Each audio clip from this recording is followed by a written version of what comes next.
जुबीन नौटियाल बन गए हैं इतने करोड़ की संपत्ति के मालिक जानकर आपके होश उड़ जाएंगे। और काबा का दरवाजा साल में 2 बार ही क्यों खोला जाता है, और भारत में अब कैसे स्विगी करेगा ड्रोन के जरिए आपका खाना डिलीवर, और पाकिस्तान मोहनजोदड़ो सभ्यता के अवशेष के साथ क्या कर रहा है कि लोग तारीफ कर रहे हैं। टॉयलेट यूरिनल्स को साफ रखने के लिए निकाला गया बेहद ही अनोखा और सस्ता तरीका, और पहलवानों के कानों की बनावट ऐसी क्यों होती है। इन सब मजेदार फैक्ट्स और वीडियो के लिए अंत तक बने रहिए। नंबर 1, जुबीन नौटियाल भारत के एक जाने माने सिंगर है। जुबीन ने साल 2014 में एक मुलाकात गाने से हिंदी फिल्म इंडस्ट्री में कदम रखा। उससे पहले वो उत्तराखंड के लोक गीत गाया करते थे। जुबीन नौटियाल की कुल संपत्ति 100 करोड़ के पार पहुंच गई है। ऐसा करने वाले कुछ चुनिंदा सिंगर ही भारत में मौजूद हैं। जुबीन को अपने पहले 500 सब्सक्राइबर का आंकड़ा पार करने में 2 साल का वक्त लगा था, लेकिन आज उनके यूट्यूब पर 50 लाख से अधिक सब्सक्राइबर्स हैं। बहुत कम लोग जानते हैं कि जुबीन एक अच्छे सिंगर होने के साथ साथ नेशनल लेवल के शूटर भी हैं। जुबीन को अपने बालों के साथ किसी भी तरह का एक्सपेरिमेंट करना पसंद नहीं है, और आज भी वे अपने बाल खुद ही काटते हैं। आपको जुबीन नौटियाल का कौन सा गाना सबसे पसंद आया, नीचे कमेंट्स में जरूर बताएं। नंबर 2,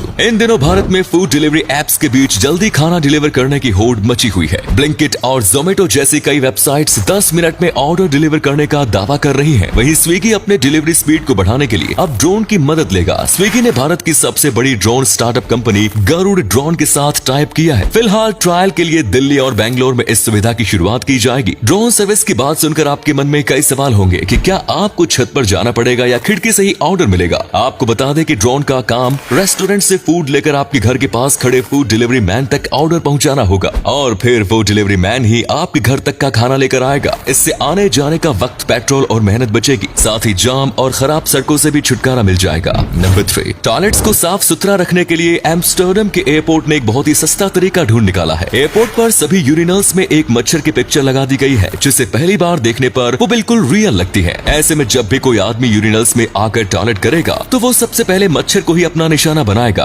और साइकोलॉजिकल ये बात सिद्ध हो चुकी है। इंसानों को किसी चीज का टारगेट करके टॉयलेट करने में मजा आता है। इस आइडिया से पुरुष एक ही लाइन में टॉयलेट करेंगे और इधर उधर उनके पेशाब की बूंदें नहीं गिरेंगी, जिससे टॉयलेट साफ रहेंगे। टॉयलेट्स को साफ रखने का इससे सस्ता जुगाड़ तो हो ही नहीं सकता। नंबर 4, इस्लाम धर्म के पवित्र मक्का मदीना में स्थित काबा को अल्लाह का घर माना जाता है। कुरान में लिखा है कि ठीक ऐसा ही काबा जन्नत में भी है, जहाँ रोजाना 70,000 फरिश्ते आते हैं। एक समय पर काबा का दरवाजा हर महीने 2 से 3 बार खोला जाता था, लेकिन आज पूरे साल में सिर्फ 2 बार ही काबा का दरवाजा खोला जाता है। पहला शाबान गुस्ल काबा के अवसर पर, और दूसरी बार जिलहिज्जा को उसके स्नान और नए कवर परिवर्तन के अवसर पर। इस दौरान लाखों लोग अल्लाह के घर का दीदार करते हैं। मान्यताओं के अनुसार हजरत इब्राहिम और उनके बेटे इस्माइल को अल्लाह ने अपना पैगंबर बनाया था, और इन दोनों ने ही काबा का निर्माण किया था। काबा का रूप समय समय पर बदलता रहा है। कभी ये हरे, लाल और सफेद रंग का भी हुआ करता था। काबा का दरवाजा साल में 2 बार खोलने की वजह यहाँ आने वाले श्रद्धालुओं की भीड़ को काबू करना है। रोजाना दरवाजा खोलने से यहाँ भीड़ बेकाबू हो सकती है। काबा की चाबियां बनी शेबा परिवार के पास रहती है। चाहे दुनिया का कितना भी बड़ा नेता या हस्ती क्यों न हो, काबा में प्रवेश से पहले इस परिवार की अनुमति अनिवार्य होती है। नंबर 5, सिंधु घाटी की सभ्यता विश्व की सबसे प्राचीन सभ्यता मानी जाती है, जिसके अवशेष मोहनजोदड़ो में सबसे ज्यादा देखने को मिलते हैं। आज के समय में ये जगह पाकिस्तान के सिंध प्रांत में स्थित है। आज से लगभग 100 साल पहले इस जगह की खोज की गई थी। फिलहाल पाकिस्तान मोहनजोदड़ो को संरक्षित करने के लिए काफी मेहनत कर रहा है। ये शहर तबाह कैसे हुआ, इस बारे में अभी तक कोई सटीक जानकारी नहीं मिल पाई। इतिहासकारों को ये जानने के लिए यहाँ खुदाई करनी होगी, लेकिन अभी तक इसके 10% हिस्से में ही खुदाई की गई है। ये पाकिस्तान का एक प्रमुख टूरिस्ट प्लेस भी है। पर्यटकों के आने, मौसम की मार, नमी और नमक के कारण इस जगह को नुकसान पहुँचा रहा है, जिसके संरक्षण के लिए पाकिस्तान करोड़ों रुपए भी खर्च कर रहा है। आपको बता दें कि मोहनजोदड़ो सिंधी भाषा का शब्द है, जिसका मतलब है मुर्दों की टीला। ये सभ्यता बहुत आधुनिक था। लोगों के घर ईंट से बने होते थे, और उस समय भी प्रॉपर ड्रेनेज सिस्टम यहाँ पर मौजूद था। नंबर 6, महाराष्ट्र के नासिक जिले में एक क्षेत्र है जो आमतौर पर मांगी तुंगी के नाम से जाना जाता है। ये जगह जैन धर्म के पवित्र सिद्ध क्षेत्र के रूप में विख्यात है। इस क्षेत्र में तो पहाड़ की 2 चोटियां हैं, जिनमें से एक का नाम मांगी जी है और दूसरी चोटी का नाम तुंगी जी। कुछ साल पहले यहाँ पर भगवान ऋषभ देव की 108 फुट की प्रतिमा स्थापित की गई थी, जिसके बाद से इस जगह की चर्चा और अधिक जाने लगी।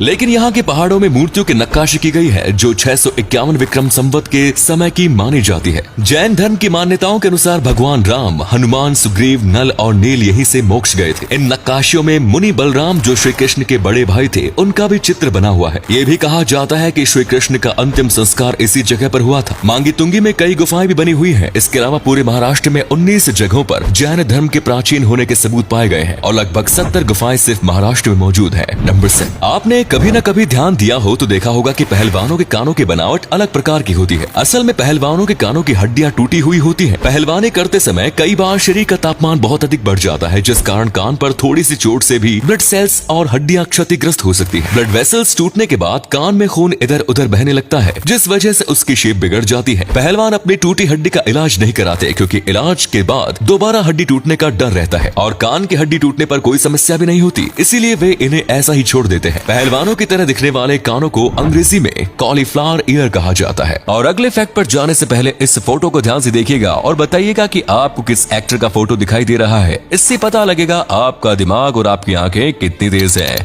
मिलते हैं आपको 5 सेकेंड्स। नंबर 8, ब्लड ग्रुप संतानों को अपने माता पिता से विरासत के तौर पर मिलता है। कई बार माता पिता का ब्लड ग्रुप अलग होता है और बच्चे को अपने पिता का ब्लड ग्रुप मिल जाता है। ऐसे में महिला और गर्भस्थ शिशु का ब्लड ग्रुप कम होने के कारण कई प्रकार की समस्याएं हो सकती है। बच्चा अनुवांशिक रोग के साथ पैदा हो सकता है। ऐसा इसलिए क्योंकि माता का ब्लड ग्रुप बच्चे के ब्लड के खिलाफ एंटीबॉडी बना सकता है। इसके कारण बच्चा हीमोग्लोसिस का शिकार भी हो सकता है। इससे बचने के लिए माता पिता को अपना और बच्चे का ब्लड ग्रुप समय पर टेस्ट करा लेना चाहिए, जिससे माता को इम्यूनोग्लोबिन के इंजेक्शन दिए जा सके और इस बीमारी से बच्चे को दूर रखा जा सकता है। तो ये थे कुछ अमेजिंग फैक्ट्स। इनमें से कौन सा फैक्ट आपको सबसे जबरदस्त लगा, कमेंट्स में जरूर बताएं। वीडियो को यहीं पर एंड करते हैं। ये वीडियो देखने के लिए बहुत बहुत धन्यवाद।